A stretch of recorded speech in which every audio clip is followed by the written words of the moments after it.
السلام عليكم ورحمة الله. ابتسام بطمة تصدم الجميع بعد ما قالوا لها الناس علاش أن إيمان الأخت ديالها حطات الجديد ديالها الفني واحد الأغنية.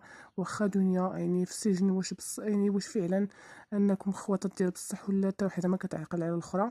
وهذا الجواب ديالها في الصفحة ديالها عبر مواقع التواصل الاجتماعي. كتقول: الخاوة حد الدنيا، إيمان إنسانة طموحة تستاهل كل خير، وأغنيتها زوينة، إحساس وصوت وصل لبزاف د الناس، وهذا الشي ماشي غريب على عائلة بطمة.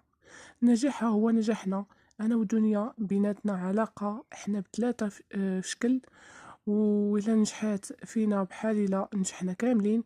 أقل حاجة نقدر نديرها نعبر ليها على فرحتي بنجاحها، نحط ستوري، وحتى دنيا رغم أنها مكيناش معانا حاضرة معانا بقلبها وفرحات لأختها لنجاح الأغنية، وأنا الكبيرة فيهم مسؤولة عليهم، وغنبقى دائما نشجعهم. وأقل حاجة هي أنني ننشر أغنية إيمان في حسابي على انستغرام وفي حساب دنيا وطلباتها مني، حيث فرحانة بنجاح أختها.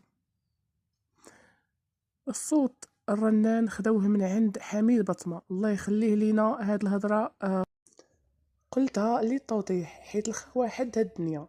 وشكرا على تشجيعكم ووقفكم جنبنا، وشكرا على حبكم، الله يخليكم لينا. ابتسام حبت انها توضح داكشي اللي تعرضت لإيمان بسبب الأغنية ديالها الجديدة، اللي كلشي كيقول لها واش انت فعلا انك فرحانة بالأغنية ديالك رغم ان الأخت ديالك دنيا في السجن.